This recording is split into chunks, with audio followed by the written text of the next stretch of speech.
Obrigado, Brena, pela linda música. Nosso cordial bom dia a todos, bom sábado, a você que está aqui na igreja, você também que nos acompanha já ao vivo pela internet, pelo Facebook. We already have someone translating. If you need translation, just raise your hand and you have a device. Mas é muito bom estar de volta. Semana passada nós estávamos em um acampamento de aventureiros. Tivemos ali no Lake Whitney com o nosso grupo bem animado. Dia 21 de maio agora nós teremos o Dia do Aventureiro, então nós vamos mostrar os vídeos, né, e falar um pouco do evento que tivemos, mas foi muito bom ter a presença do nosso clube nesse Campuri. Para muitos foi o primeiro acampamento da vida deles, então memórias que vão ficar registradas aí na vida deles. Agradecemos em especial a todos os departamentos que estiveram e estão envolvidos na singela homenagem que nós temos hoje no Dia da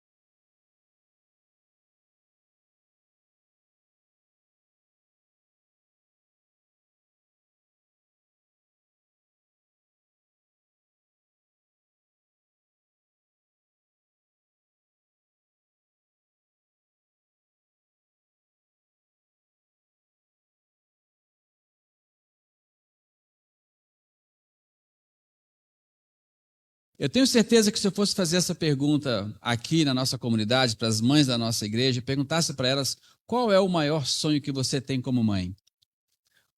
Com certeza a grande maioria das respostas iria trazer de que a preocupação da mãe, as principais, ou o grande sonho dela é ver os filhos bem. Elas querem ter os filhos bem. Curiosamente, no ano de 2017, a revista Crescer, da editora Abril, fez uma pesquisa no Brasil, perguntando para 3.000 mães qual era o maior sonho delas. E quase 50% das mães que responderam essa pesquisa disseram que o grande sonho delas era ter uma carreira profissional onde elas fossem respeitadas, ou uma carreira profissional consagrada. Foi meio estranho quando a pesquisa veio, e depois eu estava estudando um pouco a pesquisa, porque foge um pouco do padrão, né? Geralmente quando você pergunta para a mãe qual é o grande sonho dela, ela sempre coloca os filhos em primeiro lugar, a preocupação com os filhos, mas essa pesquisa mostrava que 50% delas queriam ter uma carreira de sucesso. O interessante é que essa visão traz uma pequena mudança no comportamento ou na mente de algumas mães. Mas vários fatores influenciaram essa pesquisa. E o principal deles é de que na década de 1970, no Brasil, 70% das famílias viviam na zona rural. 70% das famílias viviam na zona rural na década de 70 no Brasil. Com o passar do tempo, e agora especificamente, 90% da população brasileira vive em cidades. Então houve uma migração muito grande das famílias que saíram do interior, das regiões rurais e foram para as cidades. E ao chegar na cidade, o custo de vida é mais alto, as necessidades são mais altas, a mulher, a mãe, ela teve que ir para o mercado de trabalho também. Ela teve que passar a ajudar em casa nas despesas, naquilo que acontece na casa. E isso fez com que ela tivesse que buscar a sua carreira profissional. Mas um dado interessante nessa pesquisa também é de que mesmo aquelas mães que procuram uma carreira profissional de sucesso, que estão buscando uma carreira profissional de sucesso, elas fazem de tudo para conciliar a profissão com a maternidade. Elas não estão abdicando ou abandonando a carreira ou a função de mães em benefício e detrimento da carreira. Elas não fazem isso. Elas estão tentando conciliar. E na pesquisa várias mostraram que o que elas fazem de jornada de trabalho, tempo com os filhos. Aliás, né, são tantos papéis que a mulher tem que desempenhar na sociedade e ela tem que tentar alinhar tudo isso. Podemos dizer talvez que isso seja o instinto materno que leva uma mãe a sacrifícios grandiosos. para cumprir esses papéis de mãe, de esposa, de tudo, responsável por tantas coisas. O texto que nós lemos hoje, o livro de Gênesis, capítulo 3, versos 20, nos fala a respeito de Eva. Sempre que nós pensamos em Eva, nós lembramos geralmente, né? Eva foi a primeira mulher, né? Aquela que foi tirada da costela de Adão e Deus a fez. Mas de imediato a gente já lembra também, Eva foi a primeira que cometeu pecado. Foi a primeira que errou. E especialmente por ter cometido o primeiro pecado, o pecado original, nós costumamos colocar toda a culpa dos problemas da humanidade nas costas de Eva. Ela é a culpada de tudo. Se tem alguém responsável, Eva é a responsável. Ela foi que deu origem a tudo. Foi ela que trouxe o pecado para dentro do mundo. Eva é a grande vilã da história da humanidade. Eva é amada por alguns, mas ela é odiada pela maioria. É compreendida por poucos e difamada por muitos. O fato de ter sido a primeira que errou, a que causou todo o problema, nós passamos a negligenciar outros aspectos da vida de Eva que deveríamos prestar mais atenção. O fato de olhar para essa mulher e dizer, ela é a culpada de tudo, ela causou tudo, nós esquecemos de olhar outras coisas que aconteceram na vida dessa mulher, outros aspectos, outras situações, outras circunstâncias que têm muito a nos ensinar. Até antes do pecado, ela era chamada de mulher. Adão disse isso, né? Ossos dos meus ossos, carne da minha carne. Em hebraico a frase é linda, Yatsah Metsamai. Essa é a mulher. Após a queda, Adão dá a ela o nome de Eva. O nome de Eva vem depois que havia acontecido o pecado. A grande maioria dos estudiosos, dos teólogos, eles linkam o nome de Eva à palavra hebraica Hayá, que significa vida. O nome de Eva está na mesma frase lá na criação, quando Deus cria o ser humano e ele fala, o homem passou a ser uma alma vivente, Nefesh Hayá. E o nome de Eva está ligado a esse nome, Hayá, vida. Ou seja, no momento mais tenebroso da história da Terra, no momento mais difícil do nosso planeta, que foi logo após a queda, logo após a entrada do pecado, logo após tudo que aconteceu, o nome de Eva está relacionado a uma promessa de vida. O nome dela significa vida. Mas foi ela que trouxe a morte para dentro do mundo, mas a vida está no seu nome. E mesmo tendo sido ela a suposta responsável por tudo, pela entrada do pecado no mundo por tudo, a continuação da vida teria que passar por ela. A continuação da vida, a continuação da promessa do descendente, a confirmação da vitória sobre o pecado, teria de passar por Eva. A humanidade não existiria sem Eva. Por isso que Adão diz, você vai ser a mãe de todos os viventes. A mãe de todos os viventes. Não somente a primeira mãe, aquela que daria início a tudo, mas talvez a mais importante, porque toda a humanidade dependeria dela. Algumas pessoas que dizem que se a existência da humanidade dependesse dos homens ter filhos, teria parado no primeiro, né? O primeiro filho que nascesse do homem, acabou, nunca mais. A humanidade morreria ali. Mas por ter sido de uma mulher, a humanidade prosseguiu. Eu confesso para vocês que quando eu comecei a estudar e meditar nesse aspecto da vida de Eva, eu me encantei. Eu me encantei com Eva porque olha o tamanho da responsabilidade que estava sobre essa mulher. Mas eu não apenas me encantei com ela, ou com a responsabilidade que estava sobre ela, mas eu me encantei com a missão que Deus deu para ela. Ela havia acabado de pecar e Deus dá para ela uma missão. Isso nos mostra claramente o poder restaurador de Deus. O poder que Deus tem de restaurar a vida das pessoas. E Eva é um exemplo claro da misericórdia de Deus. No momento seguinte ao seu erro, Deus lhe dá uma missão. Sem tempo de probation, sem provas de mudança, de um momento para o outro, ela deixa de ser a culpada e passa a ser a esperança. Isso é fantástico. Só um Deus misericordioso e maravilhoso é capaz de fazer isso, de pegar alguém que acabou de errar, pegar alguém que acabou de desobedecer, que trouxe o maior problema para a humanidade e para os céus, e ele faz dessa mulher agora a esperança para a humanidade. Era através dela que a esperança chegaria. Jesus só nasceu porque um dia Eva foi a mãe de todos os seres viventes. Se fosse qualquer um de nós, no lugar de Deus, talvez a gente diria assim para Adão: Adão, olha, descarta essa aí que eu vou ter que fazer uma outra que erre menos, melhorzinha. Deus não fez isso. Era a mesma Eva. A mesma que havia errado. A mesma que havia pecado. Passava a ser agora a esperança da humanidade. Mas o que aprendemos com ela? O que aprendemos com a vida de Eva? Muitas coisas. Primeiramente, nós descobrimos que o pecado, ele é traiçoeiro. O pecado é muito traiçoeiro. Nós não devemos brincar com ele. Aprendemos que o inimigo, ele é muito astuto. Ele é muito esperto. Ele é muito malandro. E que é pior, ele é muito mentiroso.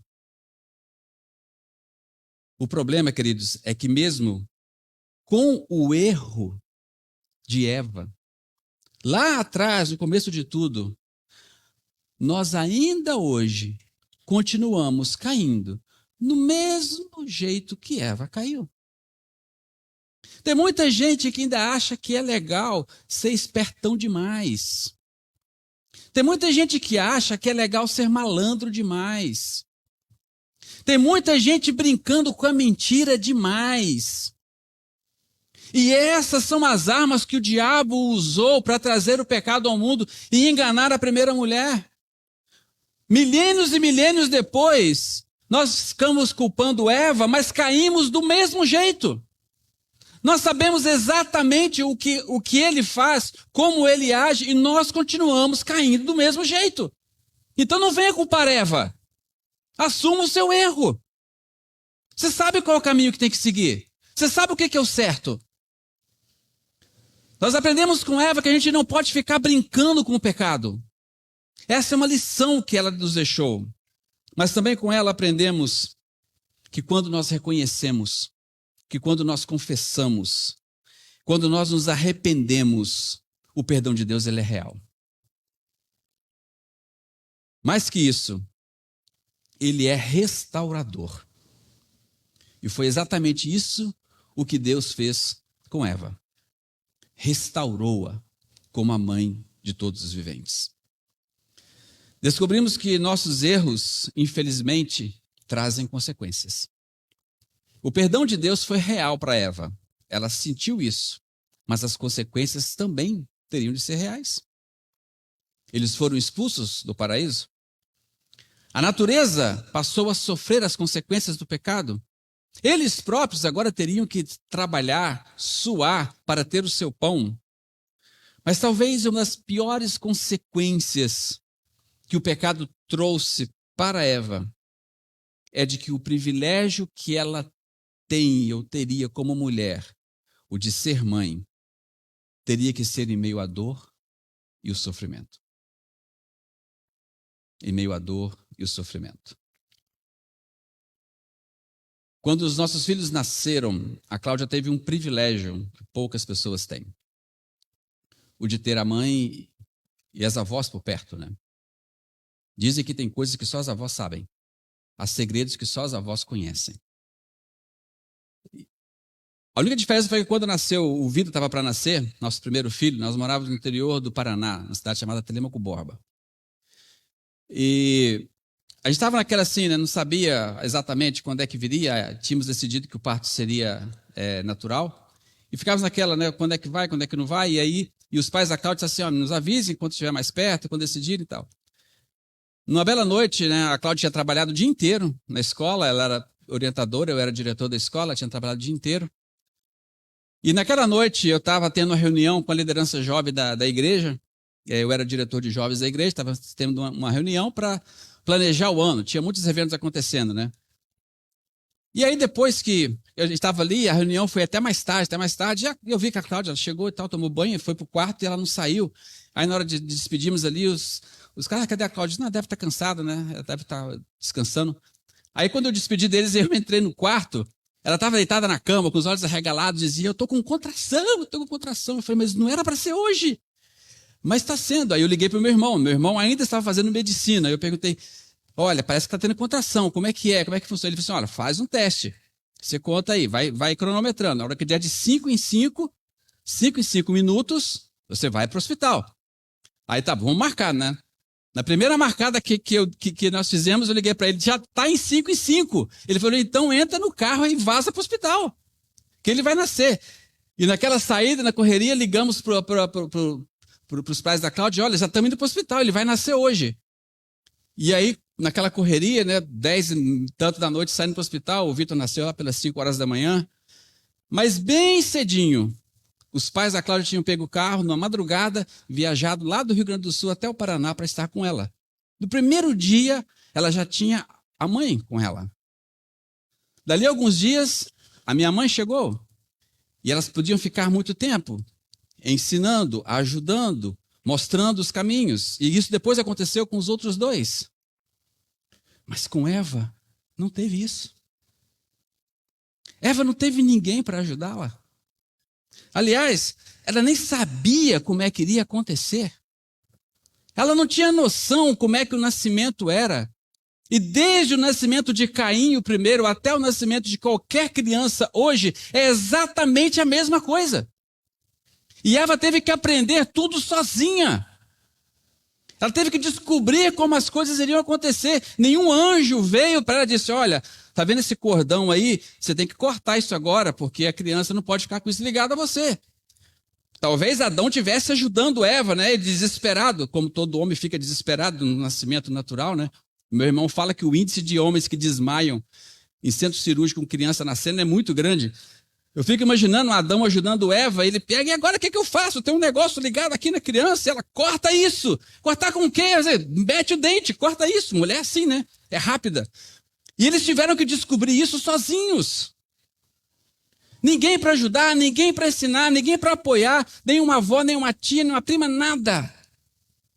Eva teve que passar pela experiência com a mesma dor que qualquer uma de vocês sentiram.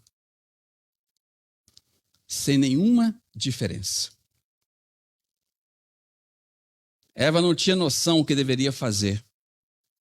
Por isso que o nome de Caim é: do Senhor eu alcancei um homem para o lugar de Abel. Ela sabia que essa criança também era uma dádiva de Deus. Mas com Eva também descobrimos que a vida não é fácil. Eva foi a primeira mulher, Eva foi a primeira mãe, a primeira matriarca. E ela foi a primeira a sofrer por uma crise familiar. Provavelmente a relação de Caim e Abel não era boa. Talvez a relação entre eles já não vinha sendo muito bom já há algum tempo. E como toda e qualquer mãe, Eva já tinha percebido isso. As mães sabem. As mães conhecem. Elas sabem quando os filhos não estão bem um com o outro. Elas sabem quando há divergências um com o outro. Quando meu avô morreu, no ano de 1973 para 74, logo depois da morte dele, o meu pai e os meus irmãos, e os irmãos dele, os meus tios, resolveram separar da sociedade cristã. Eles tinham um negócio, tinham um comércio, eles resolveram separar. Cada um seguir o seu próprio caminho. E eu me lembro que estava meio tensa a situação, né? De divisão de coisas, assim, de família, não é muito fácil, não é muito tranquilo. E eu me lembro de um dia nítido na minha mente, nítido, se meu pai estiver assistindo, eu quero até pedir desculpas para ele, eu nunca contei essa história antes. Eles estavam na cozinha da sala da casa da minha avó, os 3 irmãos e a minha avó, e eu e 2 primas estávamos no quarto ao lado. E eles estavam discutindo sobre como queriam fazer a divisão. E eles não estavam chegando em um acordo. Não estava legal. Eles estavam brigando, discutindo bastante. Eu confesso para vocês que eu não me lembro do que eles discutiam, qual eram os argumentos que eles estavam usando. Eu não lembro disso, eu lembro que eles estavam brigando. Mas tem uma coisa que eu nunca esqueci. Eu nunca esqueci o choro da minha avó. O choro da minha avó falando para eles: eu não queria que vocês brigassem. Eu não queria ver vocês brigando. Esse som da voz da minha avó nunca sumiu da minha mente. Porque é o som de uma mãe chorando por ver os filhos não estando em acordo. Graças a Deus, meus pais, meu pai e os meus tios se acertaram, voltaram a ser amigos, continuaram normalmente, superaram esse problema. Mas Eva percebeu que tinha alguma coisa de errada entre os dois irmãos. E com certeza ela estava sofrendo por ver o sofrimento, a disputa entre os filhos. Eva também foi a primeira mãe a perceber que os filhos são diferentes. E que por serem diferentes, precisam ser tratados de maneiras diferentes. E não é fácil essa descoberta. É uma descoberta difícil às vezes. Foi a primeira mãe a descobrir que os filhos crescem, enfrentam os seus próprios problemas, que têm vontade própria. E às vezes é duro para uma mãe vê-los ter que seguir o seu próprio caminho. Mas Eva foi a primeira mãe a ter a família destruída. A primeira mãe a ver os seus piores temores virarem realidade. A primeira mãe a ter duas das piores dores que uma mãe pode ter: a de perder um filho e ver o outro se perder.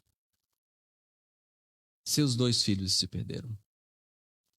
Foi a primeira mãe a ter que enterrar um filho. Eu já vi muitas mães chorarem por seus filhos. E eu posso te garantir, não existe lágrima mais sofrida do que essa. A mãe que sofre pelo filho. Eu tenho uma tia, tenho um carinho muito grande por ela. Ela já está bem idosa hoje. Ela mora lá na propriedade dela, sozinha com o filho mais novo. E o filho mais novo dela tem esquizofrenia, ele sofre de esquizofrenia. Ele tem crises horríveis. Dia desse, eu estava conversando com a minha mãe e ela me contando que todos os dias, quando ela vai dormir, ela tem que pegar todas as facas da casa, todos os garfos da casa, botijão de gás, tudo que é perigoso, colocar no seu quarto, trancar a porta para poder descansar. Com medo de que o filho tenha uma crise e possa fazer alguma coisa ruim com ela. Ela dorme trancada no seu quarto sozinha todos os dias. Por que ela não desiste? Porque ela é mãe. A mãe não desiste do filho. Nunca vai desistir do filho. Ela vai estar sempre buscando, através da oração, do que for possível, fazer com que o melhor aconteça na vida do filho. Mas a história de Eva não termina nessa tragédia. É por isso que eu disse que às vezes a gente se esquece de ver outros aspectos da vida de Eva. Porque anos depois, Eva teve um outro filho. Ela engravidou novamente, teve um filho. E a ele, ela deu o nome de Sete. Porque Deus me deu outro homem no lugar de Abel. Sete simboliza a confirmação da promessa. Porque de Sete nasceu Enos. E a Bíblia nos fala que Enos foi o homem que restaurou o culto a Deus. Foi o homem que buscou a Deus novamente para que a humanidade se voltasse para Deus. A vida de Eva nos mostra que Deus sempre pode reescrever a nossa história. Deus sempre pode restaurar as nossas vidas. Deus sempre pode nos reerguer das nossas quedas. Porque Ele é um Deus de misericórdia. A pergunta que eu fiz no começo era: qual é o grande sonho de toda mãe? E a pergunta que eu faço agora ao encerrar para você que é mãe: pelo que você tem orado como mãe? Eu já devo ter uma ideia do que seja. Porque uma mãe não para de orar incessantemente pelos seus filhos. Uma mãe não desiste nunca, como Eva não desistiu. Uma mãe tem sempre a esperança de que as coisas vão melhorar, como Eva teve a esperança de que as coisas iriam melhorar e melhoraram. Uma mãe tem sempre a certeza de que a promessa de Deus vai se cumprir na sua vida, como Eva teve essa certeza no passado e ela se concretizou. Hoje, esta manhã, nós estamos fazendo uma singela homenagem para as mães da nossa igreja. Com certeza, cada filho aqui é grato a Deus pelo privilégio de que você é a mãe deles. Eu queria encerrar essa manhã convidando você, mãe, que vem aqui que eu quero fazer uma oração especial por você. Deus sabe o motivo da sua oração. Deus sabe a razão pela qual você tem orado todos os dias, todos os momentos. Eu gostaria que nessa manhã de fazer uma oração especial e colocar o seu pedido mais uma vez diante do altar de Deus. Se alguma mãe que está nos acompanhando pela internet logicamente não pode estar aqui, ela pode se juntar a nós em oração nesse momento. Eu quero convidar todas as mães da nossa igreja que estão aqui, que venham nesse momento especial onde vamos encerrar a programação de hoje, e tenham uma certeza de que Deus está ouvindo a sua oração. Deus sabe, Sula, o que está no seu coração. Deus sabe, Andréia, o que está no seu coração. Deus sabe o motivo da sua oração, a oração de cada uma de vocês. Deus deu a vocês um privilégio. Deus deu a vocês também uma missão. E vocês têm desenvolvido essa missão, vocês têm cumprido essa missão. Que Ele continue realizando na vida de vocês os planos, os sonhos, mas acima de tudo, que a oração de vocês continue diante do altar de Deus e que vocês encontrem nele a paz que só Ele pode dar. Vamos orar.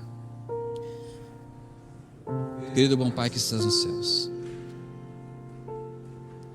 nessa manhã onde estamos aqui reunidos, celebrando uma data especial, nós queremos primeiramente agradecer a Ti, ó Pai, porque o Senhor nos proveu uma mãe que nos deu amor, nos deu carinho, que sempre esteve ao nosso lado, lutando por nós, sofrendo conosco, se alegrando conosco, cumprindo essa missão linda e maravilhosa que é a missão da maternidade. Mas, Senhor, nós estamos num mundo de dores, nós estamos num mundo de pecado, estamos num mundo de sofrimento, estamos num mundo que a esperança ainda existe. Nós queremos, ó Pai, colocar nas Tuas mãos a oração de cada uma dessas mães que estão aqui à frente. O Senhor tem ouvido o clamor delas. Quantas madrugadas, quantas noites mal dormidas, quantos momentos de busca, quantas lágrimas derramadas. E o Senhor nunca as desapontou, e nós Te rogamos mais uma vez, ó Pai, assim como fizestes com Eva, cumpra as Tuas promessas na vida delas. Que a oração delas esteja diante de Ti nesse momento.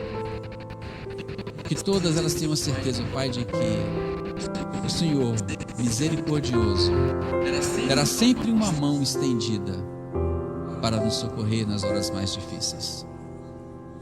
Sustente-as com as Tuas mãos, fortaleça, que elas continuem valorosas, dedicadas, e que possam ter a alegria que toda mãe anseia ter, de estar com os filhos um dia nas nações celestiais. Te pedimos essas bênçãos, ó Pai, não porque nós merecemos, mas porque confiamos em Ti e suplicamos pelo Teu perdão. Dá-nos um bom dia, antes de sábado te pedimos e agradecemos. Amém. Feliz Dia das Mães para vocês. Que Deus abençoe. Igreja, pode ficar de pé para encerrarmos com a música.